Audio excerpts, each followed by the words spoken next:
Hello everyone, कैसे हैं आप सब लोग। आज मैं स्टार्ट करने जा रहा हूँ बजट का लास्ट पार्ट जो है कैश बजट। ठीक है, तो स्टार्ट करने के पहले प्रॉब्लम स्टार्ट करने के पहले मैं आपको थोड़ा सा कंसेप्ट इसका बता देता हूँ। कैश बजट एक टाइप का फंक्शनल बजट है और कैश बजट में हम क्या करते हैं कि बजट पीरियड के अंदर मान लो कि हमारा बजट पीरियड है जनवरी, फरवरी एंड मार्च, 3 महीना। ठीक है, तो हम क्या करते हैं, ये 3 महीने के अंदर कितना कैश की रिक्वायरमेंट है ये हम लोग पहले से एस्टिमेट करते हैं। अब आप समझना कि मान लो आज 1 जनवरी है, मुझे फाइंड करना है कि जनवरी के एंड में, फरवरी के एंड में, मार्च के एंड में हमारे पास कैश सरप्लस में रहेगा कि शॉर्ट पड़ेगा। ठीक है, ये हमको फाइंड आउट करना है। मान लो कि आपने जनवरी, फरवरी, मार्च का कैश बजट जनवरी के 1 तारीख को जो बना लिया। ठीक है, तो आज मुझे ये मालूम पड़ जाएगा कि जनवरी, फरवरी और मार्च में कैश बचने वाला है सरप्लस या कम पड़ने वाला है डेफिसिट। ठीक है, तो मान लो कि आपने ये आइडेंटिफाई किया, कैश बजट बना लिया और आपको मालूम पड़ा कि मार्च में तो कैश कम पड़ने वाला है ना। तो अब मार्च में अगर कैश कम पड़ने वाला है तो फिर क्या करेंगे। आज 1 जनवरी है, आज हम बजट बना रहे हैं, तो हम अगर मार्च में कैश कम पड़ने वाला है तो तुम्हारे पास 3 महीने हैं वो कैश को अरेंज करने का। ठीक है, तो आज ही हम लोग क्या कर सकते हैं, बैंक से ओवरड्राफ्ट के लिए अप्लाई कर सकते हैं, लोन के लिए अप्लाई कर सकते हैं। ठीक है, या जो हम सेल करने वाले हैं तो क्रेडिट टर्म्स, सेल का क्रेडिट टर्म्स ऐसे फिक्स करेंगे कि फिर मार्च के पहले हमको कैश कस्टमर से आ जाए। राइट, यानी मार्च में कैश कम पड़ने वाला है तो उसको अरेंज करने के बहुत सारे तरीके हैं। लोन ले लो, ओवरड्राफ्ट करो, क्रेडिट टर्म्स को एडजस्ट कर लो। ठीक है, ये करने के लिए तुम्हारे पास टाइम होना चाहिए और अगर कैश बजट बनाया तो ये टाइम आपको मिलेगा। ठीक है, अब यही एग्जांपल में मान लो कि आपने कैश बजट बनाया ही नहीं होता।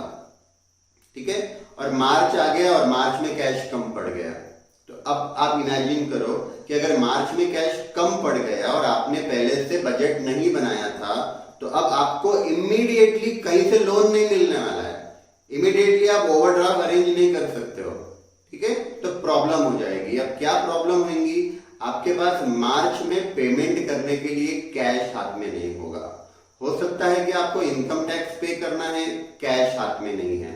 ठीक है, इनकम टैक्स अगर टाइम पर पे नहीं करेंगे तो पेनाल्टी लग जाएगी। हो सकता है कि मार्च में आपको लोन रीपेमेंट करना था या लोन का इंटरेस्ट देना था, आप नहीं दे पाओगे। राइट, और आपकी क्रेडिट रेटिंग डाउन हो जाएगी। ठीक है, आपको सैलरी पे करना पड़ेगा एम्प्लॉयज को, आप वो दे नहीं पाओगे। रिडम्पशन करना था डिवेंचर होल्डर्स का, उनका पेमेंट करना था, वो नहीं कर पाओगे। राइट, तो पेमेंट टाइम पे नहीं करना ये बहुत बुरा होता है क्योंकि इससे हमारी क्रेडिट रेटिंग खराब हो जाती है। ठीक है, तो इसीलिए कैश बजट बनाना बहुत जरूरी है ताकि हमको एडवांस में पता चल जाए कि हमारे पास फ्यूचर में कैश कम पड़ने वाला है कि कैश बचने वाला है। राइट, तो मान लो कि अगर आपको लगता है कि फरवरी में मेरे पास सरप्लस कैश रहेगा, मतलब मेरे पास कैश इन हैंड बहुत सारा बचने वाला है, तो अब मैं क्या करूं। तो मेरे पास, क्योंकि मैंने एडवांस में फाइंड आउट कर लिया है, आज तो 1 जनवरी है। ठीक है, तो मेरे पास 2 महीने हैं ये रिसर्च करने के लिए कि मैं वो सरप्लस फंड को कहां इन्वेस्ट करूं। ठीक है, तो बहुत सिंपल है। कैश बजट बनाने का पर्पस ये है कि या तो अगर डेफिसिट है तो मुझे टाइम मिल जाएगा उसको अरेंज करने का, कैश को फाइनेंस करने का, और अगर सरप्लस कैश बचने वाला है तो उसको कैसे इन्वेस्ट करना, कहां प्रॉफिटेबली इन्वेस्ट करना, उसके लिए रिसर्च करने का मेरे को टाइम मिल जाएगा। ठीक है, तो अब कैश बजट कैसे बनाना, देखो बहुत सिंपल सा फॉर्मेट है कैश बजट बनाने का। हम क्या करेंगे, जैसे फॉर्मेट में अगर आप देखो तो मैंने 3 महीने का बजट का एग्जांपल लिया है, अप्रैल, मई और जून। तो समझ लो कि आपका बजट पीरियड है अप्रैल, मई और जून। ठीक है, तो मैं बजट कब बना रहा हूंगा, बजट पीरियड के पहले। राइट, हमने डेफिनेशन में भी देखा था। तो मान लो कि आज 1 अप्रैल है या 31 मार्च है और मैं बजट बना रहा हूं अप्रैल, मई और जून का। ठीक है, तो कैसे बनता है देखना फ्रेंड्स। अभी ना आप सब लोगों ने कैश अकाउंट तो बनाया होगा, है ना, 11th में या फाउंडेशन में या बहुत बार बनाया होगा। कैश अकाउंट कैसे बनता है, तो हम डेबिट साइड से स्टार्ट करते हैं, opening balance of cash. Debit में सारे इनफ्लोज बताते हैं, कैश इनफ्लो मतलब कैश आया, डेबिट वर्ड कम्स इन करते हैं ना, कैश आया तो कैश डेबिट करते हैं, ठीक है। अब गुड्स बेचकर पैसा आया तो हम कैश अकाउंट को डेबिट करते हैं, राइट। बैंक से लोन लिया तो कैश अकाउंट को डेबिट होता है, शेयर इशू किया कैश आया तो कैश अकाउंट को डेबिट होता है, कहीं से रॉयल्टी मिली तो कैश अकाउंट डेबिट, असेट बेचा तो कैश अकाउंट डेबिट। फिर हम कैश अकाउंट के क्रेडिट साइड में आउटफ्लोज बताते हैं, यानी जहां जहां हमारा पैसा गया।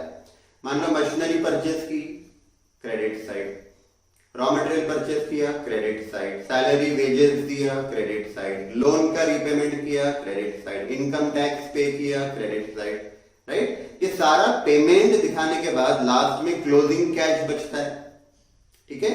तो कैश बजट के अंदर हमको वो क्लोजिंग कैश फाइंड आउट करना है एवरी मंथ का, ठीक है। तो वो क्लोजिंग कैश अकाउंट बनाकर नहीं करना है, स्टेटमेंट बनाकर करना है, लेकिन करना वैसे ही है जैसे कैश अकाउंट बनता है, ठीक है। अब कैश अकाउंट कैसे बनता है मैंने बताया अभी। ओपनिंग बैलेंस में हम इनफ्लो ऐड करते हैं डेबिट, और आउटफ्लो माइनस करते हैं तो क्लोजिंग कैश मिल जाता है, राइट। तो हमारा फॉर्मेट कैश अकाउंट का ऐसा ही बनने वाला है। तो एक बार आप देखना, ओपनिंग बैलेंस ऑफ कैश पहले बताएंगे, उसमें हम कैश इनफ्लो ऐड कर लेंगे और कैश आउटफ्लो सारे माइनस कर देंगे, right. Opening balance of cash plus cash inflow minus cash outflow करो, आपको क्लोजिंग बैलेंस ऑफ कैश मिल जाएगा। ये जो क्लोजिंग बैलेंस ऑफ कैश आएगा फ्रेंड्स, ये क्लोजिंग बैलेंस ऑफ कैश अगर माइनस में आया तो समझना कि उस महीने में कैश कम पड़ने वाला है। क्यों कम पड़ने वाला है, क्योंकि इनफ्लोज कम रहेंगे उस महीने में, आउटफ्लो ज्यादा रहेंगे, ठीक है। और कैश कम पड़ने वाला है यानी आपको एडवांस में मालूम पड़ गया ना कैश कम पड़ने वाला है, तो आप वो कैश को अरेंज कर सकते हो, ठीक है। अगर ये बहुत ज्यादा पॉजिटिव आ गया, मतलब मेरे पास सरप्लस कैश है, तो आप उसको इन्वेस्ट करेंगे। इन्वेस्ट करने के लिए भी आपको टाइम मिल गया कि कहां बेटर हम लोग इन्वेस्टमेंट कर सकते हैं, ठीक है। तो इस तरीके से हमारा कैश बजट बनेगा। तो चलो फ्रेंड्स एक क्वेश्चन देखेंगे, तो क्वेश्चन देखने के बाद आपको और अच्छे से समझ में आएगा, आपके कंसेप्ट और अच्छे से क्लियर होंगे। क्वेश्चन नंबर 1 देख रहे हैं हम लोग।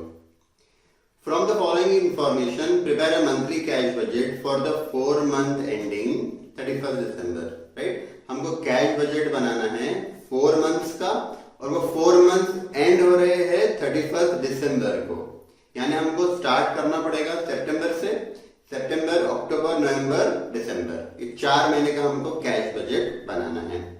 क्वेश्चन में देखना, सितंबर, अक्टूबर, नवंबर, दिसंबर का कैश परचेज दिया है, कैश सेल्स दिया है और कैश परचेज दिया है, राइट। अब आपको याद रखना है कि अगर हम कैश में सेल करेंगे तो जो कैश आएगा वो उसी मंथ में आ जाएगा जिस मंथ में कैश सेल हो रहा है, ठीक है।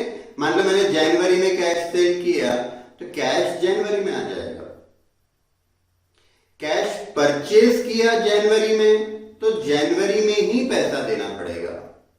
मतलब जब भी कैश परचेज कैश सेल होता है तो उसी मंथ में कैश आ जाता है। परचेज सेल किया तो और परचेज किया तो उसी मंथ में देना पड़ेगा, ठीक है। क्रेडिट सेल में क्या होता है, अगर मैं जनवरी में सेल करूं तो कैश जनवरी में नहीं आएगा, कैश लेट आएगा। कितना लेट आएगा तो ये डिपेंड करेगा आपने क्रेडिट पीरियड कितना दिया है, ठीक है। तो मान लो हमने कस्टमर्स को क्रेडिट पीरियड दिया है 1 मंथ का, तो अगर आपने जनवरी में सेल किया है तो आपको कैश आएगा फरवरी में, ठीक है। आपने 2 महीने का क्रेडिट पीरियड दिया तो आप जनवरी में सेल करेंगे तो कैश आएगा मार्च में, ठीक है। फरवरी 1 महीना और मार्च दूसरा महीना, मार्च में कैश आपको मिलेगा। लेकिन कैश सेल करेंगे तो जनवरी में कैश सेल हुआ, जनवरी में पैसा आ जाएगा, ठीक है। तो ये क्वेश्चन क्वेश्चन में कैश सेल हो रहा है कंप्लीटली और कैश परचेज हो रहा है। उसके बाद अदर इंफॉर्मेशन में देखो, वेजेस हमको देना है 6,000 रुपीज ईच मंथ। अब आपको ये डिसाइड करना है इनफ्लो क्या है, आउटफ्लो क्या है। तो कैश सेल्स इनफ्लो है, कैश परचेज आउटफ्लो है, वेजेस एवरी मंथ हम पे कर रहे हैं ये भी आउटफ्लो है, dividend from investment amounting to 1,000 दिसंबर में मिलने वाला है, राइट। और इन्वेस्टमेंट पे डिविडेंड है फ्रेंड्स, तो हमको डिविडेंड मिलेगा। कब मिलेगा? दिसंबर में। इनकम टैक्स हमको पे करना है दिसंबर में 2,000 का, ठीक है। प्रेफरेंस शेयर डिविडेंड हमको मिलेगा नहीं, हमको देना है 5,000 का to be paid on 38 September, right. तो कैश बजट में देखो दो चीजें बहुत इंपॉर्टेंट है, एक कैश आया कितना गया कितना, दूसरा किस मंथ में इनफ्लो आउटफ्लो हुआ, ठीक है। तो स्टार्ट करते हैं। क्वेश्चन में देखना last line, balance at bank on 1 September is expected to be 6,000। 1 सितंबर के दिन मतलब हमारा जो बजट स्टार्ट हो रहा है, बजट पीरियड हमारा सितंबर में स्टार्ट हो रहा है, तो सितंबर का ओपनिंग कैश बैलेंस हमको दिया हुआ है। हमारे पास सितंबर के दिन 6,000 रुपए का कैश इन हैंड था, ठीक है। तो देखो अपना फॉर्मेट कैसे बनेगा, पहले हेडिंग लिख लो आप, स्टेटमेंट शोइंग कैश बजट, फिर 5 कॉलम बना लो, पर्टिकुलर तो रहेगा है ना। उसके बाद जो 4 महीने के हम बजट बना रहे हैं उसके 4 कॉलम आप बना लो, तो सितंबर, अक्टूबर, नवंबर, दिसंबर, ठीक है। तो स्टार्ट करेंगे ओपनिंग कैश बैलेंस। हमारे पास ओपनिंग कैश बैलेंस चारों महीने का है कि देखो क्वेश्चन में नहीं है, कौन से महीने का है, सिर्फ सितंबर का है, तो सितंबर का हम लिख लेते हैं 6,000, ठीक है। ये सारा अमाउंट इन रुपीज रहेगा, अमाउंट इन रुपीज, ठीक है। अभी अक्टूबर, नवंबर, दिसंबर का कैश बाद में मिलेगा, ठीक है। अभी हम लोग सिर्फ सितंबर का कंप्लीट कर रहे हैं। चलो देखो ओपनिंग कैश बैलेंस हो गया, उसके बाद हम लोग हेडिंग लिखेंगे कैश इनफ्लोस, राइट। अब ये मैंने हेडिंग बनाई, तो अब जो भी कैश इनफ्लो रहेगा, मतलब पैसा अगर आ रहा है तो मैं कैश इनफ्लो वाले हेडिंग में लिखूंगा। ये समझो आप कैश अकाउंट का डेबिट साइड है ये हमारा, ठीक है। तो इसके लिए 3 लाइन छोड़ देते हैं। उसके बाद फिर हेडिंग लिखो आप कैश आउटफ्लोज, राइट, यानी ये हमारा क्रेडिट साइड है। तो चलो स्टार्ट करते हैं। क्वेश्चन में देखना सबसे पहले एक्सपेक्टेड कैश सेल्स दिया हुआ है, कैश सेल मतलब इनफ्लो है ना, तो उसको इनफ्लो में लिख लेंगे कैश सेल्स। अच्छा किस मंथ में लिखेंगे, तो जिस मंथ में कैश सेल हुआ उसी मंथ में लिखेंगे। क्यों? क्योंकि कैश सेल हो रहा है, कैश सेल जिस मंथ में होगा पैसा उसी महीने में आ जाएगा, ठीक है। तो देखो सितंबर में दिया है 1,50,000, ठीक है। उसके बाद अक्टूबर में है, नहीं सितंबर में 50,000 है, अक्टूबर में है 60,000, नवंबर में है 45,000 एंड दिसंबर में है 80,000, ठीक है। अच्छा उसके बाद कैश परचेज देख लो, कैश परचेज देख लो। कैश परचेज के अंदर, अच्छा कैश परचेज इनफ्लो है कि आउटफ्लो है, आउटफ्लो है ना, तो आउटफ्लो में दिखाओ कैश परचेज 32,000 है सितंबर में, ठीक है। इसको मैं ब्रैकेट में लिख रहा हूं, ब्रैकेट का मतलब ये आउटफ्लो है। उसके बाद 60,000 है अक्टूबर में,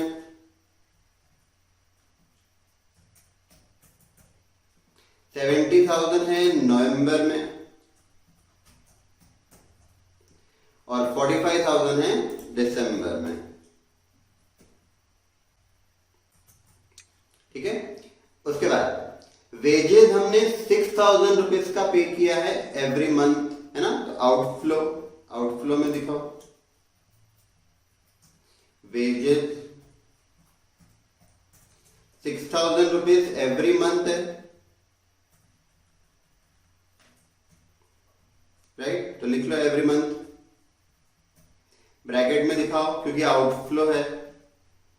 उसके बाद dividend from investment, right, investment पे डिविडेंड है तो ये हमको मिलेगा, ठीक है। इन्वेस्टमेंट अगर नहीं है, कैपिटल पे है, तो मान लेना कि हमने ये डिविडेंड पे किया होगा, ठीक है। तो डिविडेंड ऑन शेयर कैपिटल है यानी हमने पे किया, डिविडेंड ऑन इन्वेस्टमेंट है यानी ये हमको मिला, मतलब ये इनफ्लो हो गया, है ना। तो 1000 का इनफ्लो, तो इनफ्लो में लिखेंगे डिविडेंड, राइट। तो बाकी सारे उसमें डैश डाल देंगे।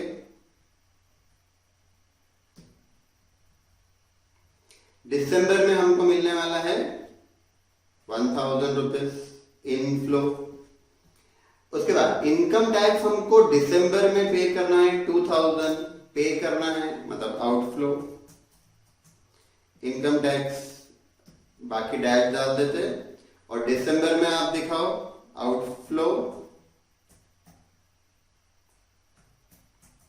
2000 का, राइट। उसके बाद प्रेफरेंस शेयर डिविडेंड बोला है, राइट। अब ये इन्वेस्टमेंट पे नहीं है, कैपिटल पे है, तो हमको ये देना पड़ेगा, आउटफ्लो प्रेफरेंस शेयर डिविडेंड, ठीक है। किस मंथ में दे रहे हैं, देखो सितंबर में दे रहे हैं 5000 का, तो आउटफ्लो है, ब्रैकेट में दिखाएंगे 5000, बाकी सारे कॉलम्स में आप डैश डाल दो, ठीक है। चलो अब हमारा कंप्लीट हो गया। हाँ, अब हमको क्लोजिंग बैलेंस फाइंड आउट करना है, क्लोजिंग कैश बैलेंस हमको फाइंड आउट करना है, ठीक है। तो कैसे करेंगे क्लोजिंग कैश बैलेंस फाइंड, तो देखो ओपनिंग कैश बैलेंस ले लो 6000 का, उसमें आप कैश सेल ऐड कर लो, इनफ्लो जो भी है सारे ऐड कर लो, और आउटफ्लो सारे लेस कर लो, ठीक है। तो आपको क्लोजिंग कैश मिल जाएगा। इसका टोटल करके क्लोजिंग कैश फाइंड करो, तो देखना 6000 ओपनिंग कैश है, उसमें सारे इनफ्लो ऐड कर लो, तो 50,000 ऐड किया। अब ये सारे आउटफ्लोज आप माइनस कर लो, तो 32,000 minus 6000 minus and 5000 minus, right. तो 13,000 रुपीज हमारा क्लोजिंग कैश बैलेंस है, यानी सितंबर के एंड में कितना कैश बचेगा, 13,000 बचेगा, राइट। ये हमने एस्टिमेट लगाया है सितंबर के 1 तारीख को, राइट। 1 सितंबर को हमने ये एस्टिमेट लगाया है। इसका मतलब ये कि हम जो कुछ भी कैश बजट में बता रहे हैं वो सारा का सारा एस्टिमेट है। कैश आएगा वो भी एस्टिमेट, जाएगा वो भी एस्टिमेट, जो क्लोजिंग कैश बचने वाला है वो भी एस्टिमेट, ठीक है। अब देखो सितंबर में जो क्लोजिंग कैश था 13,000 का, वो अक्टूबर में ओपनिंग कैश बन जाएगा, है ना। तो ये 13,000 को आप लिख लेना अक्टूबर के ओपनिंग कैश के अंदर। अब आपको अक्टूबर को क्लोज करना है, तो 13,000 ओपनिंग कैश में अक्टूबर क्लोज कर रहा हूं, प्लस अक्टूबर में इनफ्लो 60,000, आउटफ्लो माइनस करो, 60,000 एक आउटफ्लो हुआ, 6,000 का एक आउटफ्लो हुआ, यानी हमारे पास अक्टूबर में क्लोजिंग कैश बचेगा 7,000 का। ये 7,000 नवंबर में ओपनिंग कैश बन जाएगा। अब नवंबर को क्लोज करो, तो 7 प्लस इनफ्लो 45,000 का, माइनस 70,000 माइनस 6,000, यानी हमारे पास नवंबर में 24,000 का नेगेटिव कैश बचने वाला है। नेगेटिव कैश का मतलब हुआ कि हमको नवंबर में कैश की शॉर्टेज पड़ने वाली है, डेफिसिट शॉर्टेज कम पड़ने वाला है, ठीक है। अब याद रखो जिस मंथ में आपको कैश कम पड़ने वाला है, आपको उस मंथ में ओवरड्राफ्ट अरेंज करना पड़ेगा, ठीक है। तो नवंबर का जो 24,000 है क्लोजिंग कैश, वो दिसंबर में ओपनिंग बन जाएगा ना, है ना। तो दिसंबर में इसको हम ओपनिंग बनाएंगे लेकिन माइनस की साइन के साथ, राइट, क्योंकि नेगेटिव है। ठीक है, तो अब हमारा ओपनिंग कैश आ गया दिसंबर का नेगेटिव। अब -24,000 प्लस 80 प्लस 1,000 और आउटफ्लो माइनस करो 45,000 माइनस 6,000 एंड 2,000। ठीक है, तो 4,000 हो रहा है, देख लो। 81 minus 24 minus 45 and minus 8, right. तो I think 4,000 cash in hand आ रहा है, पॉजिटिव आ रहा है, राइट। तो अब समझना फ्रेंड्स, सितंबर, अक्टूबर और दिसंबर में हमारे पास कैश इन हैंड बचने वाला है पॉजिटिव, लेकिन नवंबर में ना कैश इन हैंड कम पड़ने वाला है। तो याद रखो, अपने को जिस मंथ में क्लोजिंग कैश नेगेटिव आएगा हमको कमेंट करना पड़ेगा कि उस मंथ में हमको ओवरड्राफ्ट करना जरूरी है। ठीक है, तो आप कमेंट लिखो मेरे साथ। The company should arrange overdraft for the month of November. ठीक है, ये हमको कमेंट करना पड़ेगा, राइट। आई एम श्योर आपको ये क्वेश्चन अच्छे से समझ में आया होगा और क्वेश्चन था भी बहुत सिंपल। हाँ, अब देखो, ये क्वेश्चन के अंदर कुछ भी, कोई भी इनफ्लो या आउटफ्लो डिले नहीं था। ठीक है, लेट पे नहीं हो रहा था या लेट इनफ्लो नहीं आ रहा था। जिस मंथ का कैश था, जिस मंथ में अक्रू हो रहा था, उसी मंथ में कैश इनफ्लो भी हुआ और उस मंथ में कैश आउटफ्लो भी हुआ। ठीक है, लेकिन एग्जाम में ऐसे क्वेश्चन नहीं आने वाले, ये तो सिर्फ ट्रेलर था, ये मैंने समझाने के लिए क्वेश्चन लिया था। एग्जाम में अगर इस पर कैश बजट पे क्वेश्चन आता है फ्रेंड, तो आपको ध्यान में रखना है कि क्रेडिट सेल, क्रेडिट परचेज वाला क्वेश्चन आएगा। ठीक है, वेजेस भी हम जनवरी में अक्रू हो रहा है तो फरवरी में या मार्च में पे करेंगे, राइट। अभी तो लॉकडाउन चालू है करंट इंडिया में, तो आप समझो कि जितने भी वर्कर्स है काम कर रहे हैं उनको तो उस मंथ का पेमेंट मिला ही नहीं होगा। तो अगर मार्च में उन्होंने काम किया भी है तो मार्च का पेमेंट उनको नहीं मिलेगा मार्च में, अप्रैल में, मई में, शायद जून में मिले। मतलब लेट इनफ्लो लेट आउटफ्लो हो रहा है। ठीक है, तो मैं आपको एक एग्जाम्पल लेके बता रहा हूं कि एग्जाम में या जब भी आप क्वेश्चन सॉल्व करो और लेट इनफ्लो आउटफ्लो हो रहा है, ठीक है, तो किस तरीके से इसको हम सॉल्व करेंगे। तो पहले मैं आपको कैश क्रेडिट सेल का एग्जाम्पल बता रहा हूं, फिर हम लोग बाकी एग्जाम्पल्स भी देखेंगे। ठीक है, आपको बोर्ड पे देखना है एकदम ध्यान से। या मैंने एक एग्जाम्पल लिया है कंसेप्ट समझाने के लिए, आप इसको एकदम अच्छे से ध्यान से देखना। ठीक है, तो सपोज ये मतलब जनवरी, फरवरी और मार्च। ठीक है, अभी आप लेफ्ट साइड वाला पार्ट मत देखो, सिर्फ राइट साइड वाला पार्ट देखना। ठीक है, अब एग्जाम में क्वेश्चन में कैसे दिया हुआ रहेगा, सपोज मैं एग्जाम्पल ले रहा हूं कि मान लो क्वेश्चन में दिया हुआ है कि 40% of credit cell will be realized after 1 month and remaining 60% will be realized after 2 month। ठीक है, इसका मतलब ये हुआ कि मान लो जनवरी में मैंने क्रेडिट सेल किया तो जनवरी में पैसा नहीं आएगा, क्रेडिट सेल हुआ ना ऑब्वियसली, तो पैसा जनवरी में क्रेडिट सेल हुआ तो जनवरी में तो आना नहीं है, लेट आएगा, राइट। तो क्वेश्चन में बोला है 40% पैसा 1 महीने के बाद आएगा। ऐसा क्यों? तो हमने 40% कस्टमर को जो क्रेडिट पीरियड दिया होगा वो 1 मंथ का दिया होगा और 60% क्रेडिटर्स को, 60% सॉरी डेप्टर्स को जो हमने क्रेडिट पीरियड दिया होगा वो 2 मंथ्स का दिया होगा। ठीक है, तो मैं एग्जांपल लेता हूं, ध्यान से सुनना। सपोज जनवरी में 1 लाख का सेल हुआ, ठीक है, तो 1 लाख का जो क्रेडिट सेल जनवरी में हुआ, जनवरी में कुछ भी पैसा आने वाला नहीं है। ठीक है, फरवरी में कितना आएगा? तो 1 लाख का 40% आएगा। क्वेश्चन में दिया हुआ है ना 40% पैसा 1 महीने के बाद आएगा। तो जनवरी में अगर 1 लाख का सेल हो रहा है तो फिर 1 लाख का 40% निकालो तो 40,000 रुपीज फेब्रुवरी में कलेक्ट होगा। ठीक है। अच्छा, 1 लाख का 60% यानी 60,000 ये कब आएगा?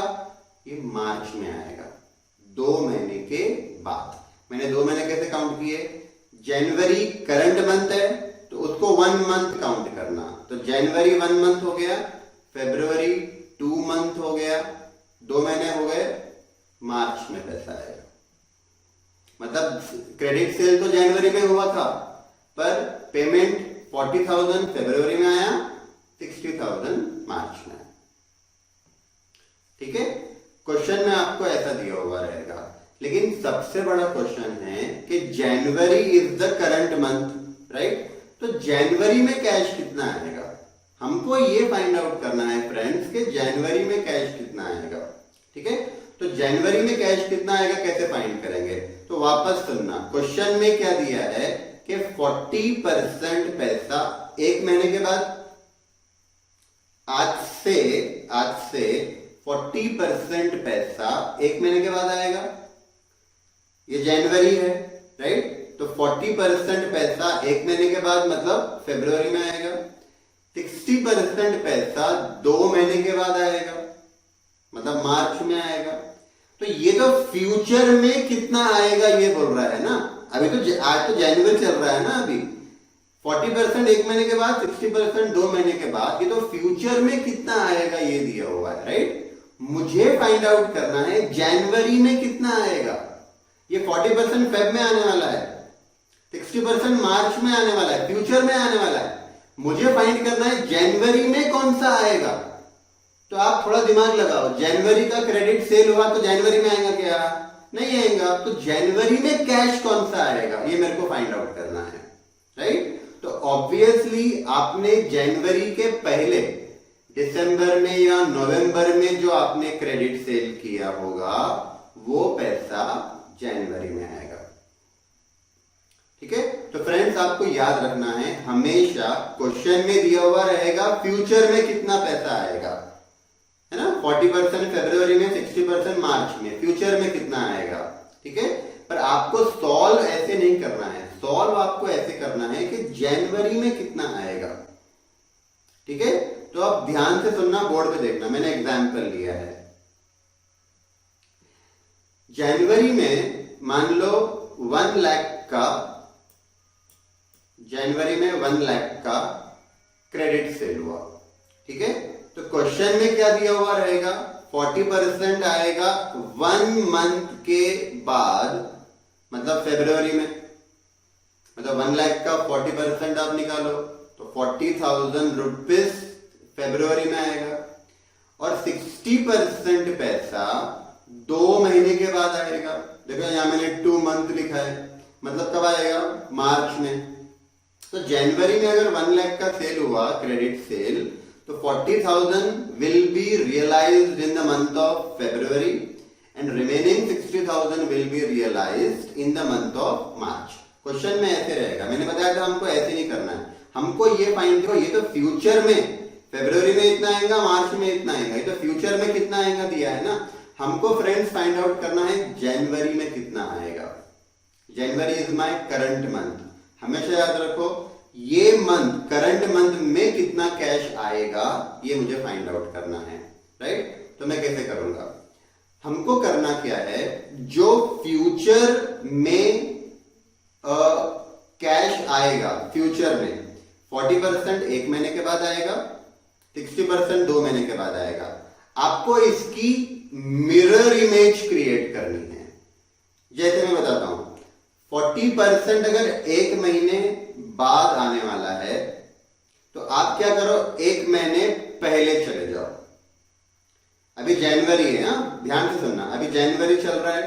क्वेश्चन में बोला है 40% पैसा 1 महीने के बाद आएगा, मतलब फरवरी में आएगा। पर मुझे फरवरी में कितना आएगा वो फाइंड नहीं करना है, मुझे जनवरी में कितना आएगा ये फाइंड आउट करना है। ठीक है।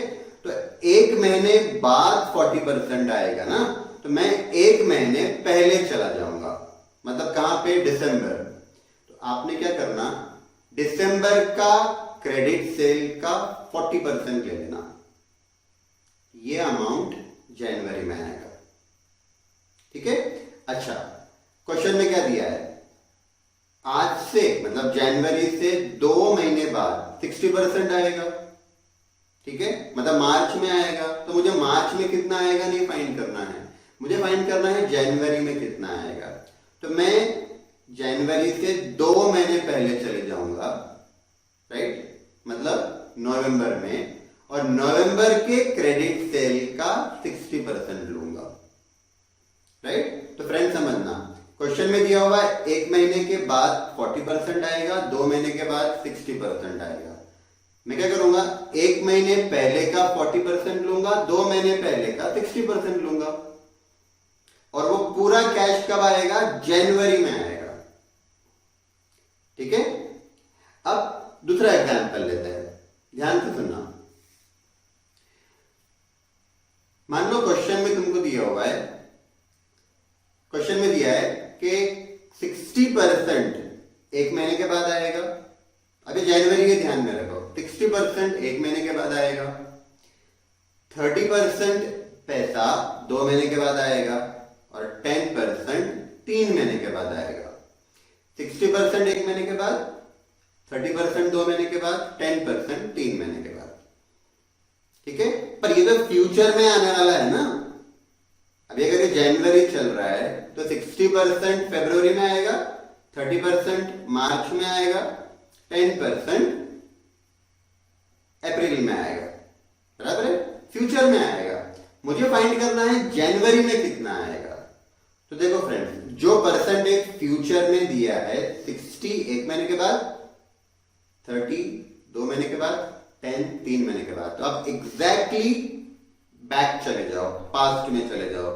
तो जनवरी चल रहा है, एक महीना पहले चले जाओ, मतलब दिसंबर का 60% लो, 2 महीने पहले चले जाओ, नवंबर का, राइट, 30% लो, 3 महीने पहले चले जाओ, यानी अक्टूबर का 10% ले लो, वो पूरा प्लस करो, ये सारा अमाउंट कब आएगा, करंट मंथ में आएगा।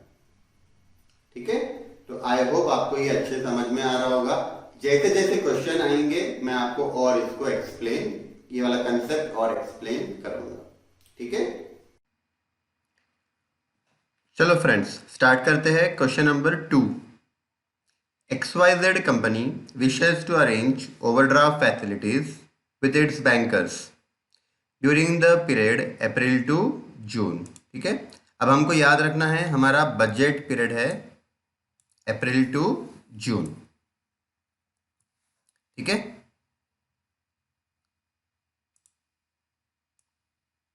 अप्रैल to June, when it will be manufacturing mostly for stock. Prepare a cash budget for the above period from the data including the extent of bank facilities the company will require at the end of each month, right? Bank facility का मतलब होता है overdraft. तो कितना overdraft हमको लेना है, हमको ये बताना है। ठीक है, तो हमने देखा था अभी थ्योरी के अंदर, किसी भी मंथ में अगर हमारा क्लोजिंग कैश बैलेंस नेगेटिव आता है तो हमको उस मंथ में ओवरड्राफ्ट करना पड़ेगा। ठीक है, चल अब क्वेश्चन में देखना, हमारा बजट पीरियड है अप्रैल से जून, जबकि क्वेश्चन में हमको इंफॉर्मेशन फरवरी से दिया हुआ है, राइट। हमारा काम सिर्फ अप्रैल मई और जून का बजट बनाना है, पर क्वेश्चन में हमको 2 महीने पहले का भी इंफॉर्मेशन दिया है। ठीक है, तो देखो फरवरी से जून तक का सेल्स दिया है, परचेज दिया है और वेजेस दिया है, राइट। आगे देखना, एडिशनल इंफॉर्मेशन, एकदम ध्यान से देखना, वेरी इंपॉर्टेंट पॉइंट। ठीक है, 50% of credit sale is realized in the month following the sales and the remaining 50% in the second month following. ठीक है, अब पहली बात सेल्स की बात हो रही है। क्वेश्चन में जो हमको सेल्स दिया है, राइट, यहां पे उन्होंने कैश या क्रेडिट वर्ड यूज नहीं किया है, राइट। अब याद करो क्वेश्चन नंबर 1 के अंदर मैंने बताया था कि अगर कैश सेल होता है तो पैसा उसी मंथ में आ जाता है जिस मंथ में कैश सेल हुआ, ठीक है। लेकिन अगर क्रेडिट सेल हुआ है तो पैसा उस मंथ में नहीं आएगा, फ्यूचर में आएगा, राइट। तो हमको ये आइडेंटिफाई करना पड़ेगा कि सेल्स क्वेश्चन में जो दिया है वो कैश है या क्रेडिट है, ठीक है। तो आइडेंटिफाई करने का बहुत सिंपल सा तरीका है। अगर क्वेश्चन में डीले है ना, रिसिप्ट या पेमेंट का डीले दिया हुआ है, डीले को आप लैग भी बोल सकते हो। लैग मतलब लेट पेमेंट हो रहा है या लेट लेट रिसिप्ट हो रही है, ठीक है। ये पीरियड अगर क्वेश्चन में आपको दिया हुआ है तो आप समझ जाना कि वो पैसा इनफ्लो आउटफ्लो उस मंथ में नहीं होने वाला है, फ्यूचर में होने वाला है, ठीक है। तो पॉइंट नंबर 1 अगर आप पढ़ो तो यहां पर देखो क्या दिया है, 50% of credit sale is realize in the month following the sale. Following का मतलब होता है नेक्स्ट मंथ, मतलब ये कि आधा पैसा 1 महीने बाद आएगा, बाकी का आधा पैसा 2 महीने के बाद आएगा। मैं एग्जाम्पल देता हूं, सपोज फेब्रुवरी में हमारा सेल्स हुआ 1,80,000 का, राइट। ध्यान से देखना, फेब्रुवरी में सेल्स हुआ 1,80,000 का, ठीक है। अब 50% पैसा 1 महीने के बाद आएगा, मतलब मार्च में आएगा। मतलब इसमें से ना 1,80,000 में से 90,000 मार्च में आएगा 1 महीने के बाद, और बाकी का जो 90,000 है वो अप्रैल में आएगा, ठीक है। वैसे ही मार्च में जो क्रेडिट सेल हुआ वो 1,92,000 का हुआ, इसका 50% अगर निकालो तो वो आएगा अप्रैल में, और बाकी का 50% आएगा मई में। मतलब आधा 1 महीने के बाद, आधा 2 महीने के बाद। अप्रैल में ध्यान से देखना, एकदम ध्यान से देखना, अप्रैल हमारा बजट पीरियड है, राइट। देखो अप्रैल मई और जून हमारा बजट पीरियड है, तो अप्रैल हमारे लिए इंपॉर्टेंट है। अप्रैल में 1,08,000 रुपीज़ का क्रेडिट सेल हुआ, ठीक है। अब 1,08,000 में से 50% यानी 54,000 रुपये, 54,000 रुपीज़ मई में आएगा। मतलब ये 1,08,000 अप्रैल में कुछ भी नहीं आएगा। सेल हुआ अप्रैल में पर पैसा अप्रैल में नहीं आएगा, इसमें से आधा 54,000 मई में आएगा, बाकी 54,000 जून में आएगा।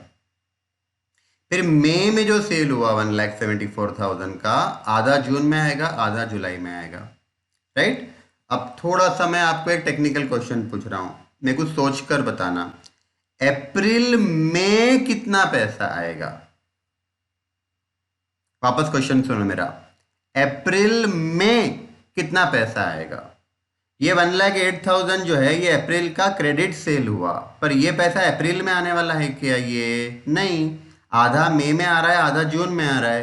तो अप्रैल में कितना पैसा आएगा, थोड़ा दिमाग लगाओ। देखो फेब्रुवरी में जो 1,80,000 का सेल हुआ था, इसमें का 50% अप्रैल में आने वाला है ना। देखो 1,80,000 में से हाफ 90,000 मार्च में आने वाला है, बाकी 90,000 अप्रैल में आने वाला है। मेरा ये क्वेश्चन है अप्रैल में कितना कैश आएगा, तो फेब्रुवरी का हाफ आएगा 90,000 और मार्च का हाफ आएगा 96,000, राइट। फेब्रुवरी का हाफ, मार्च का हाफ, तो दोनों प्लस कर लो, 90 प्लस 96 मतलब 1,86,000 रुपीज़ आपको मिलेंगे कब? अप्रैल में मिलेंगे। अच्छा मई में कितना कैश आएगा सोचो, तो मार्च का 1,92,000 का हाफ मई में आएगा और अप्रैल का 1,08,000 का हाफ भी मई में आएगा, दोनों प्लस करना पड़ेगा, ठीक है। अब मैंने आपको थोड़ी देर पहले थ्योरी में बताया था, मैं वो फिर से रिपीट कर रहा हूं, ध्यान से देखना।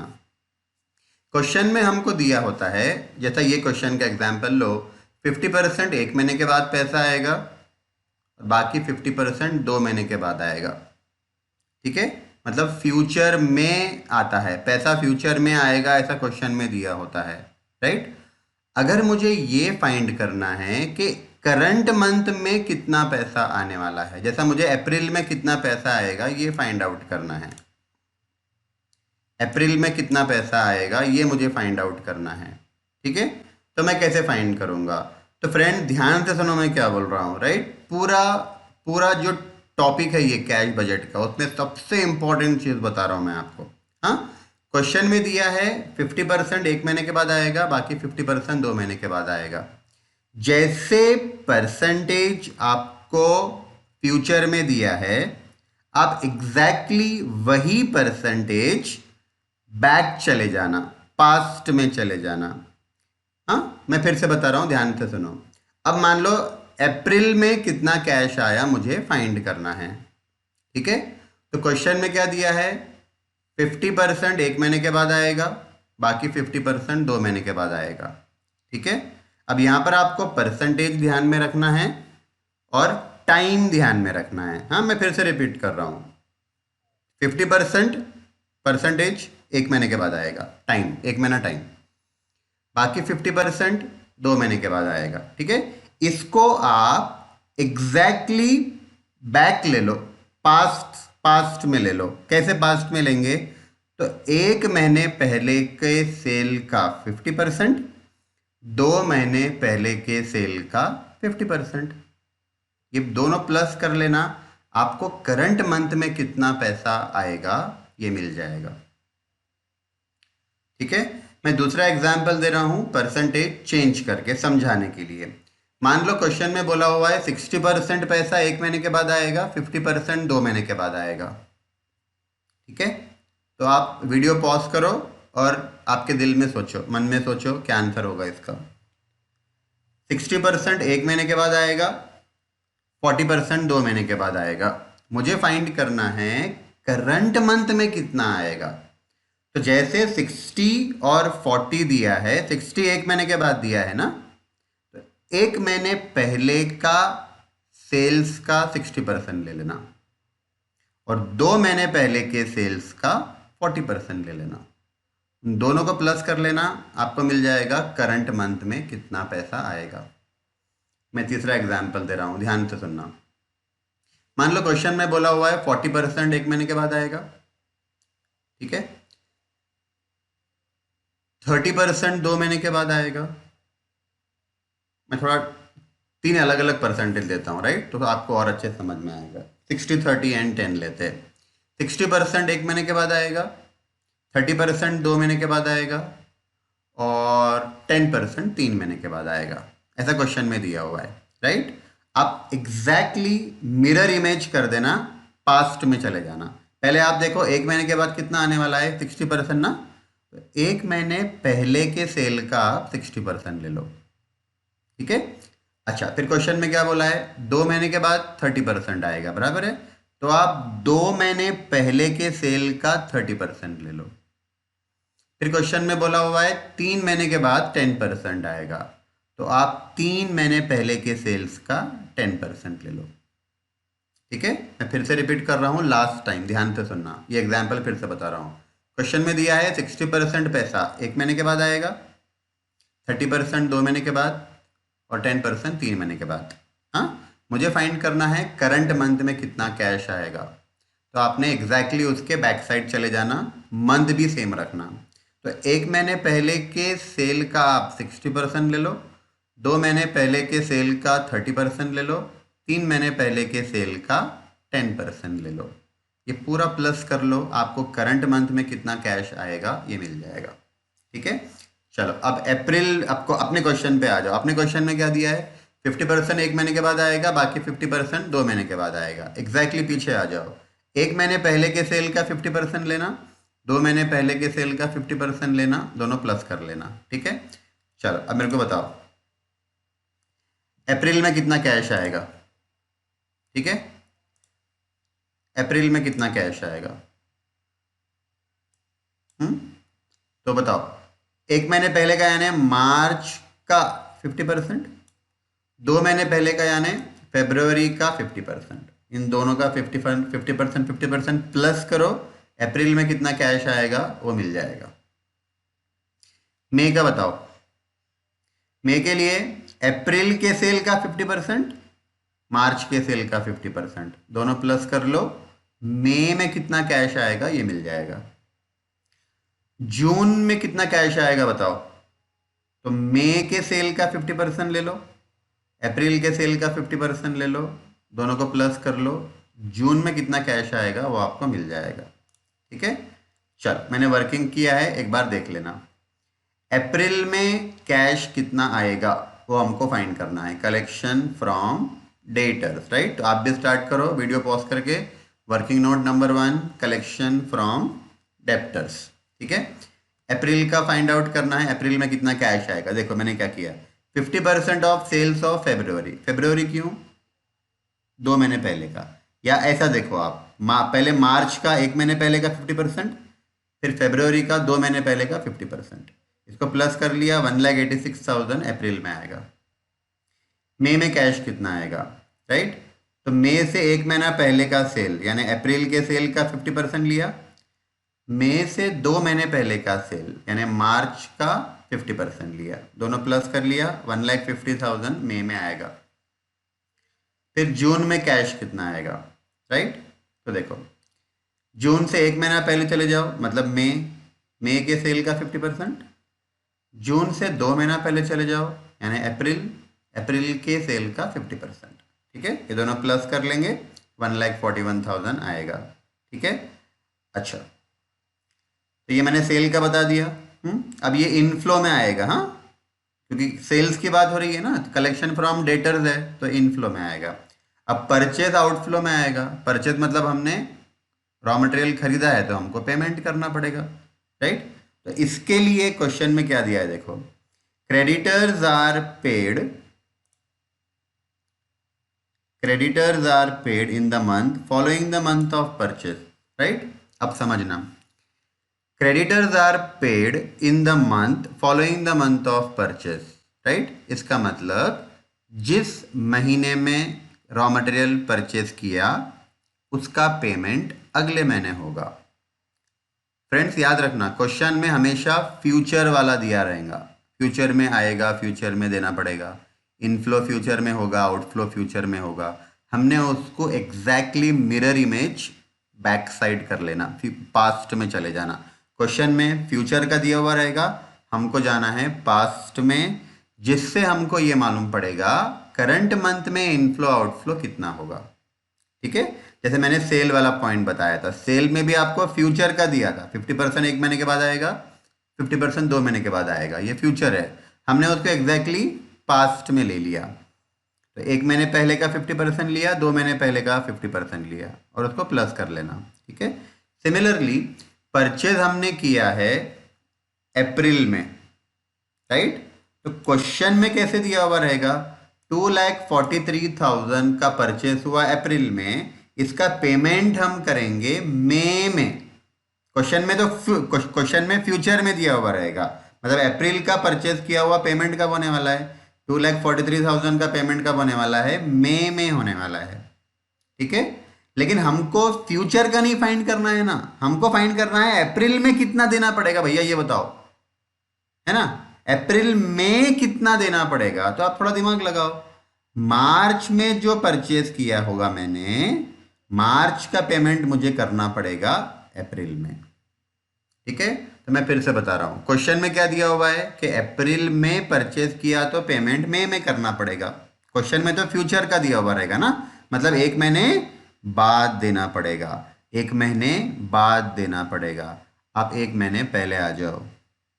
ठीक है, तो अप्रैल से 1 महीना पहले आ गया मैं, इसका मतलब मार्च में जो मैंने परचेज किया था उसका पेमेंट मुझे अप्रैल में करना पड़ेगा। ठीक है, मैं कंसेप्ट समझाने के लिए दूसरा एग्जाम्पल दे रहा हूं। मान लो क्वेश्चन में बोला हुआ है कि जिस मंथ में परचेज हुआ उसके 2 महीने बाद कंपनी पेमेंट करती है, मतलब क्वेश्चन में दिया हुआ है 2 महीने बाद पेमेंट होगा। हम 2 महीने पीछे चले जाएंगे और 2 महीने पहले का जो परचेस रहेगा उसका पेमेंट करंट मंथ में होगा। और एक एग्जांपल देता हूं, क्वेश्चन में बोला हुआ है कि जिस मंथ में परचेस होगा पेमेंट हम 3 महीने बाद करेंगे, राइट, फ्यूचर। अब पास्ट में आ जाओ, तो करंट मंथ में कितना पेमेंट करना है ये मुझे फाइंड करना है। जैसा अप्रैल में कितना पेमेंट करना है ये फाइंड करना है, तो आप 3 महीना पहले चले जाओ, राइट। 3 महीने पहले का जो परचेस रहेगा वो आपको अप्रैल में पे करना पड़ेगा। मतलब जितना टाइम पीरियड भविष्य का दिया हुआ है आप भूतकाल का ले लो। ठीक है। चलो तो क्वेश्चन में देखो, creditors are paid in the month following the month of purchase, मतलब एक महीने के बाद पे करना पड़ेगा, एक महीने पहले का लेना पड़ेगा हमको, है ना। क्वेश्चन में फ्यूचर का दिया रहेगा, हमने पास्ट का ले लेना, ठीक है। तो अब देखो हम लोग अप्रैल में पेमेंट कौन सा करेंगे, 1,44,000 करेंगे, मार्च वाला। फिर मई में कौन सा पेमेंट करेंगे, तो एक महीने पहले का, यानी अप्रैल में जो परचेज किया वो मई में पे करेंगे। जून में कितना पे करेंगे, मई में जो परचेज किया वो हम जून में पे करेंगे। उसके बाद वेजेस, वेजेस के लिए दिया हुआ है wages are paid in the current month, मतलब सिंपल है, वेजेस जिस मंथ का है उसी मंथ में हम पे करने वाले हैं, राइट, सिंपल है। चल, कैश एट बैंक हमको दिया है 1 अप्रैल का 25,000, ठीक है। तो स्टार्ट करते हैं, हमारा बजट पीरियड है अप्रैल, मई और जून, ये हमारा बजट पीरियड है। हमको ये 3 महीने का बजट बनाना है। तो स्टार्ट करेंगे, हेडिंग देखो, स्टेटमेंट शोइंग कैश बजट लिख लेना, स्टेटमेंट शोइंग कैश बजट, और ये हमारा बजट पीरियड है for April to June 2008, particulars April May June, ठीक है। फॉर्मेट देख लो अपना, मैंने बताया था, पहले ओपनिंग बैलेंस हम ले लेंगे, उसके बाद एक्सपेक्टेड कैश इनफ्लो, 2-3 लाइन छोड़ के एक्सपेक्टेड कैश आउटफ्लो, एक आधी लाइन छोड़कर एक्सपेक्टेड कैश आउटफ्लो, ठीक है। और फिर ओपनिंग बैलेंस में इनफ्लो ऐड करेंगे, आउटफ्लो लेस करेंगे, तो क्लोजिंग कैश हमको मिल जाएगा, ठीक है। तो फटाफट आ जाओ, सबसे पहले ओपनिंग कैश बैलेंस बताओ। हमारे पास देखो क्वेश्चन में दिया है 25,000 रुपीज अप्रैल का ओपनिंग है। अभी ये आपके पास है ही नहीं, अज्यूम करो, हाँ ये नहीं है, अज्यूम करो अभी, ठीक है, ये तो बाद में मिलेगा, अभी सिर्फ मेरे पास अप्रैल का ओपनिंग बैलेंस ऑफ कैश है। उसके बाद सेल का हमने वर्किंग किया था, कलेक्शन अप्रैल में आएगा 1,86,000, अप्रैल में ले लो। मई में कैश आएगा 1,50,000 और जून में कैश आएगा 1,41,000, ये ले लिया। फिर परचेज का पेमेंट करना है ना, एक महीने पहले का परचेज इस मंथ में पे करेंगे। तो अप्रैल में कितना पे करेंगे, मार्च में जो परचेज किया था वो 1,44,000 पेमेंट किया, राइट, माइनस बताना है क्योंकि आउटफ्लो हो रहा है। फिर मई में कितना पे करेंगे, तो अप्रैल में जो परचेज किया था वो मई में पेमेंट होगा 2,43,000 माइनस, और जून में कितना पे करेंगे, तो मई में जितना परचेज किया था 2,46,000 वो हम पे करेंगे जून में।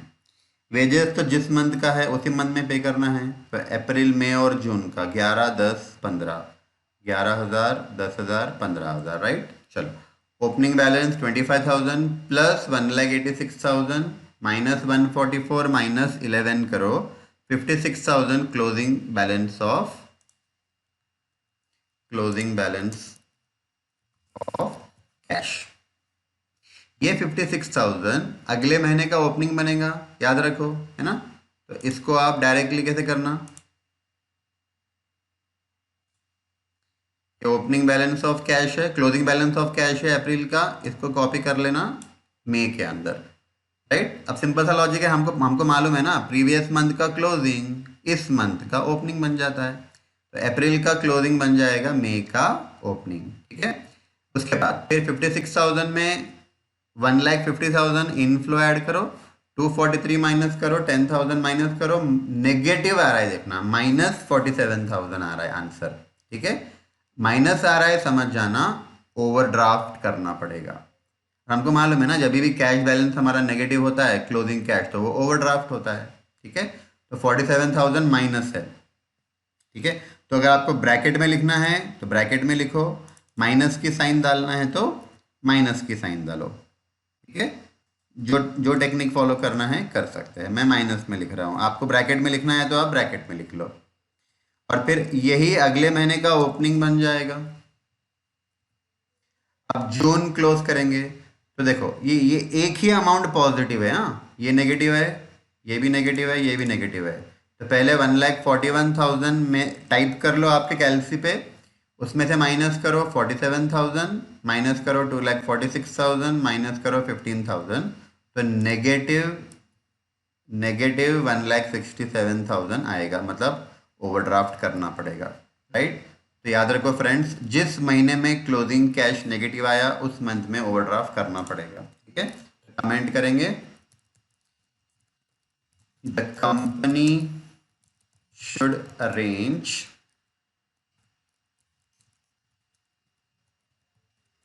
overdraft facility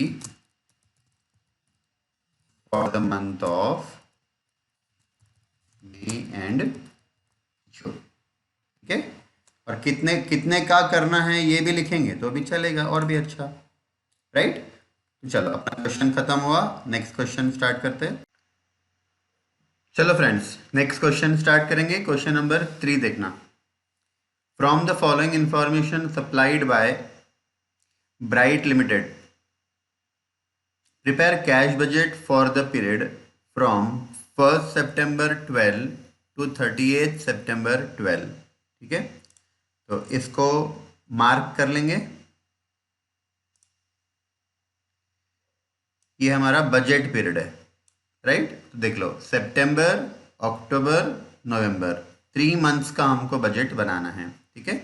लेकिन अब आपको समझ में आ गया होगा, क्वेश्चन में इसके पहले के भी 2-3 महीने की इंफॉर्मेशन रहेगी, क्योंकि हमको अगर सितंबर, अक्टूबर, नवंबर में कैश आया कितना, गया कितना फाइंड करना है, तो फिर 2-3 महीने पहले का भी इंफॉर्मेशन हमको चाहिए, ठीक है। तो क्वेश्चन में देखना, जुलाई से नवंबर तक का हमको क्रेडिट सेल दिया, क्रेडिट परचेज दिया है, राइट। क्रेडिट सेल है, वेजेस है, सेलिंग एक्सपेंसेस है और ओवरहेड्स है, राइट। तो परचेज है, पेमेंट में आएगा, आउटफ्लो में, सेल्स है, इनफ्लो में आएगा, और ये सारे एक्सपेंसेस है तीनों भी आउटफ्लो में आएंगे, ठीक है। लेकिन जिस मंथ का है उस मंथ में ही इनफ्लो आउटफ्लो होगा कि नहीं होगा वो हमको क्वेश्चन में देखना पड़ेगा, ठीक है। तो क्वेश्चन में अगर लैग पीरियड दिया है, क्रेडिट पीरियड दिया है, तो आप समझ जाना कि जिस मंथ का आइटम है उस मंथ में पेमेंट आएगा या पे नहीं करना पड़ेगा, फ्यूचर में कैश फ्लो होगा सॉरी, ठीक है। तो अब स्टार्ट करते हैं। एडिशनल इंफॉर्मेशन देखना, एक्सपेक्टेड कैश बैलेंस ऑन 1 सितंबर, यानी ओपनिंग कैश हमको दिया हुआ है 1 सितंबर का, ठीक है। सितंबर हमारा बजट का पहला मंथ है, सितंबर, अक्टूबर, नवंबर का बना रहे हैं हम लोग बजट, और सितंबर का हमको ओपनिंग कैश दिया हुआ है। Period of credit allowed to debtor 2 months, right. अब देखो ये क्रेडिट पीरियड दिया हुआ है, हाँ। तो डेटर्स को, डेप्टर्स को हमने क्रेडिट पीरियड दिया है 2 महीने का। इसका मतलब जिस मंथ में क्रेडिट सेल होगा आपको पेमेंट आएगा 2 महीने बाद, फ्यूचर में आएगा ना। अब मैंने बताया था आपको, क्वेश्चन में तो फ्यूचर का ही दिया हुआ रहेगा, हमको उतना पीरियड पास्ट का लेना है। तो अगर 2 महीने बाद का पीरियड दिया हुआ है तो हमने 2 महीने पहले चले जाना, राइट। इसका मतलब मुझे सितंबर में कितना पैसा आएगा सेल्स से, क्रेडिट सेल्स से, राइट। तो आप 2 महीने पहले चले जाओ, तो सितंबर से 2 महीना पहले मतलब जुलाई, राइट। तो जुलाई में क्रेडिट सेल कितना हुआ था, 1,60,000 का, और 2 महीने का क्रेडिट पीरियड दिया था ना, तो फिर वो पेमेंट कब आएगा देखो, जुलाई में नहीं आएगा, 1 महीना हो गया, अगस्त में नहीं आएगा, 2 महीने हो गए, सितंबर में आएगा, ठीक है। तो अक्टूबर में कितना आएगा कैश, तो 2 महीने पहले चले जाओ, यानी अगस्त। तो अगस्त में जो आपने सेल किया वो पेमेंट आएगा अक्टूबर में। अच्छा, नवंबर में कितना आएगा, 2 महीने पहले का। तो सितंबर में जो सेल हुआ वो पैसा आएगा नवंबर में, राइट। तो इन शॉर्ट 2 महीने बाद आने वाला पैसा क्वेश्चन में दिया होता है फ्यूचर में, हमने उतना टाइम पीरियड पास्ट का लेना, ठीक है। Next point, period of credit allowed by creditor, creditors ने हमको क्रेडिट पीरियड दिया है 1 मंथ का, राइट। अब ये बात हो रही है परचेस की, ठीक है, राइट। तो 1 मंथ का क्रेडिट पीरियड का मतलब देखो 1 मंथ अगेन फ्यूचर में दिया हुआ है, हाँ। अब कैसा दिया है क्वेश्चन में, क्रेडिट परचेज अगर हुआ इस मंथ में तो पेमेंट करना पड़ेगा 1 महीने के बाद फ्यूचर में। आप पास्ट में चले जाओ उतना ही टाइम पीरियड लेकर, राइट। तो इसका मतलब ये कि करंट मंथ में कितना पेमेंट करना पड़ेगा, 1 महीने पहले का, ठीक है। तो अब बताओ, सितंबर अक्टूबर नवंबर का हमको बजट बनाना है, तो हमको इनफ्लो आउटफ्लो सिर्फ ये 3 महीने का देखना है, राइट। तो बताओ सितंबर में हम कौन सा पेमेंट करेंगे, 1 महीने पहले का, यानी अगस्त में जो हमने परचेज किया था उसका पेमेंट होगा सितंबर में, ठीक है। फिर अक्टूबर में कौन सा पेमेंट करेंगे, सितंबर का परचेज किया हुआ। नवंबर में पेमेंट कौन सा होगा, जो हमने अक्टूबर में परचेज किया था, राइट। चल उसके बाद lag in payment for wages, selling expenses and overhead. Wages, selling expenses and overhead, तीनों में लैग 1 महीने का दिया है। लैग का मतलब होता है लेट पेमेंट करना, ठीक है। तो 1 महीना लेट पे कर रहे हैं। अगेन आप क्वेश्चन में देखो फ्यूचर के बारे में दिया हुआ है, यानी मान लो जुलाई का वेजेस है तो कब पेमेंट होगा, अगस्त में, 1 महीने बाद, ठीक है। तो मैंने क्या बताया था, जैसे आपको टाइम पीरियड फ्यूचर का दिया है, आपने उतना ही टाइम पीरियड पास्ट का लेना, ठीक है। तो हम लोग कैसे करेंगे, अब मुझे सितंबर अक्टूबर नवंबर में ये तीनों खर्चे कितने पेमेंट करने हैं वो फाइंड आउट करना है। तो सितंबर में वेजेस में कितना पे करूंगा, कौन सा पे करूंगा, 1 महीने पहले का, यानी अगस्त में जो वेजेस था उसका पेमेंट कब होगा, सितंबर में। सितंबर का जो वेजेस था वो अक्टूबर में पे होगा, राइट। और नवंबर में कौन सा पे करेंगे हम लोग, 1 महीने पहले का, यानी अक्टूबर का पेमेंट करेंगे नवंबर में, ठीक है।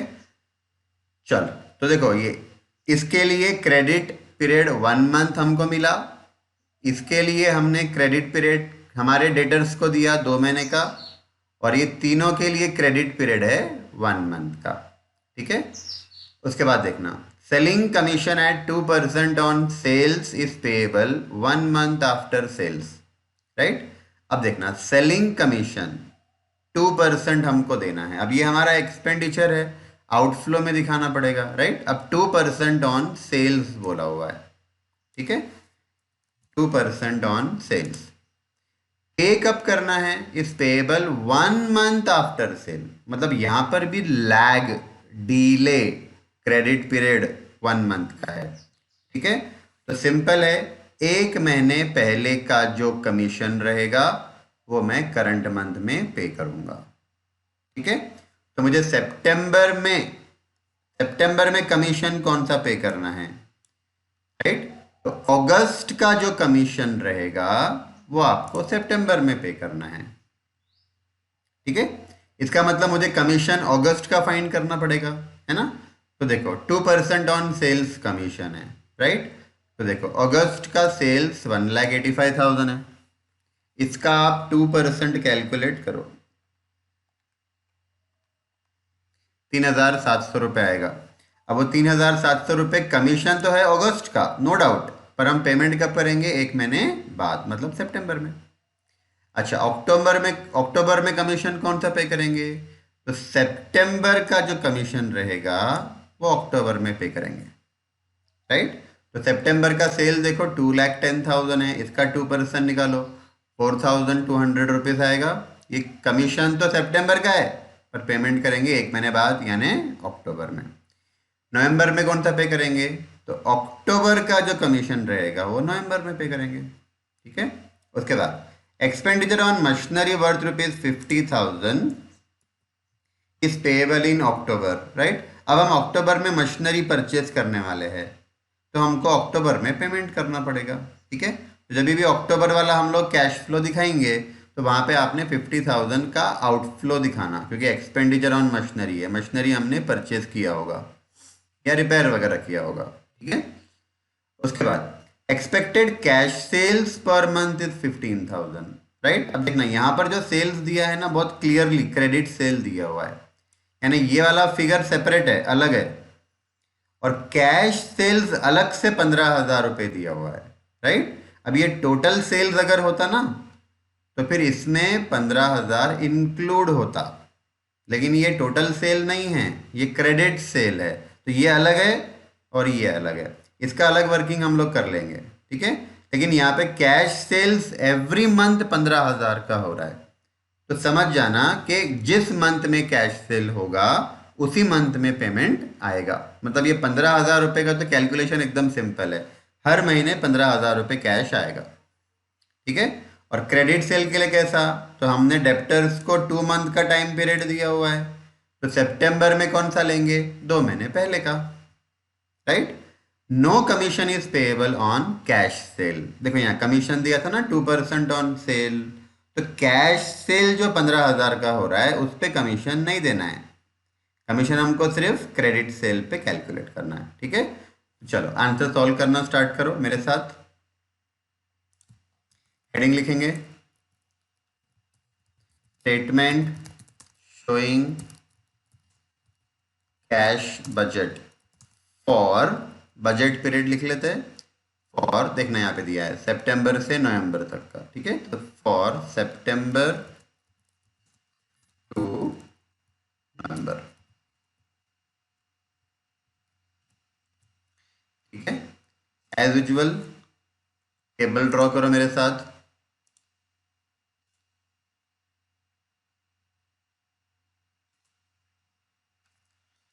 Particular September, October and November, ठीक है। ओपनिंग कैश बैलेंस, उसके बाद एक्सपेक्टेड कैश इनफ्लोज, राइट।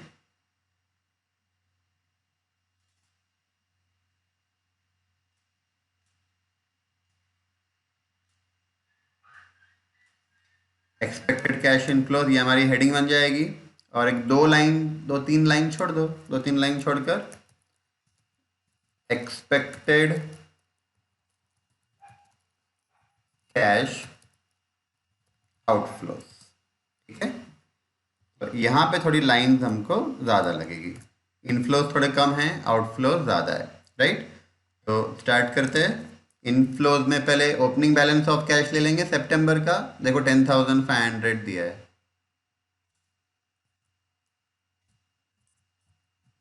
10,500। उसके बाद स्टार्ट करो कलेक्शन फ्रॉम डेप्टर्स, ठीक है। तो चलो सितंबर में कितना कैश आएगा बताना है डेप्टर्स से, राइट। तो 2 महीने पहले का, 2 महीने पहले का मतलब जुलाई का, तो 1,60,000। अभी लाइन से आप ले सकते हो 160, 185, 210, 160, 185, 2,10,000, ठीक है। उसके बाद आउटफ्लो में परचेज का बता देंगे, payment, payment to creditor, right. देखो क्रेडिटर ने हमको 1 मंथ का क्रेडिट पीरियड दिया है, तो 1 महीने पहले का देखना, तो सितंबर में कौन सा पे करेंगे, अगस्त का ना, 92,000। तो ये 92,000 से हम लोग लाइन से ये 3 फिगर ले सकते हैं, ठीक है। 92, 1,00,000, 120, 92,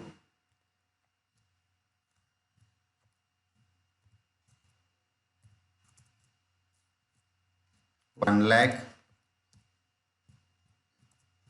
1,20,000, ठीक है। पेमेंट टू क्रेडिटर्स, ठीक है।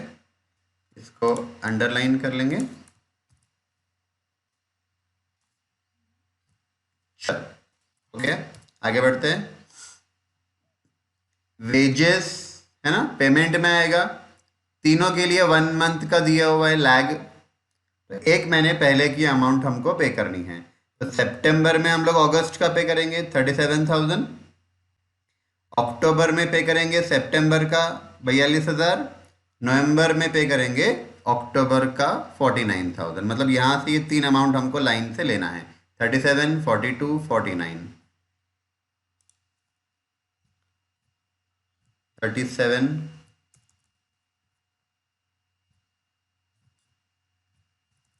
42,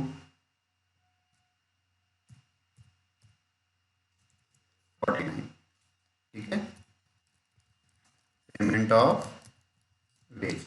उसके बाद पेमेंट ऑफ सेलिंग एक्सपेंसेस। ठीक है, इसके लिए भी 1 मंथ क्रेडिट पीरियड है। सितंबर में हम पे करेंगे अगस्त का अमाउंट 9,500, 10,500, 12,500।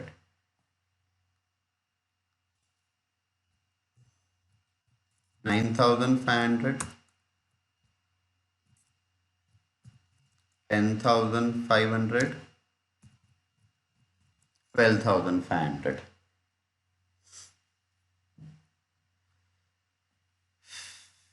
राइट। उसके बाद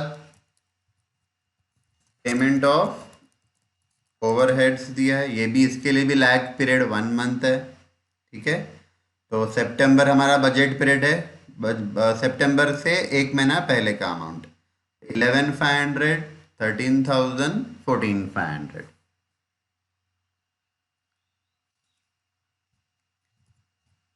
11,500, 13,500, 11,500, 13,000 है, 13,500 नहीं, 11,500, 13,000 एंड 14,500। 14,500। राइट। देखो ये सारे अमाउंट हो गए ऊपर के। एडिशनल इंफॉर्मेशन में से .1 हो गया,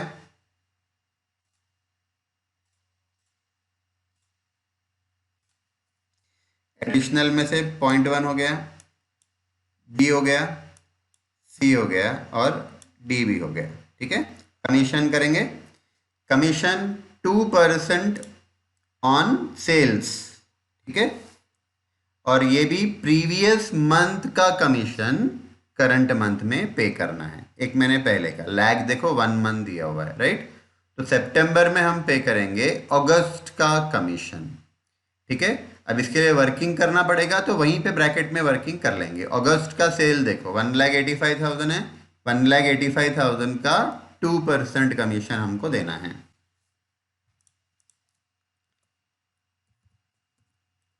1,85,000 इंटू 2%। ठीक है, करो कैलकुलेट। 1,85,000 का 2%, 3,700 माइनस 3,700। ठीक है, उसके बाद अक्टूबर में पे करेंगे सितंबर का कमीशन, 1 महीने पहले का। 2,10,000 का 2% ले लेना।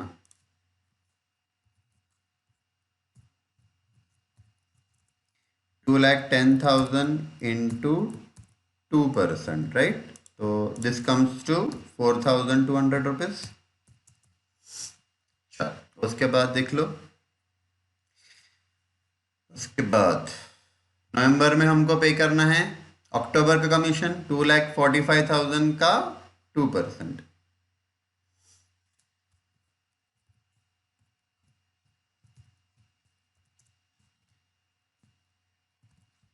2,45,000 का 2%, 4,900 rupees minus 4,900। Right, payment of commission. ठीक है, उसके बाद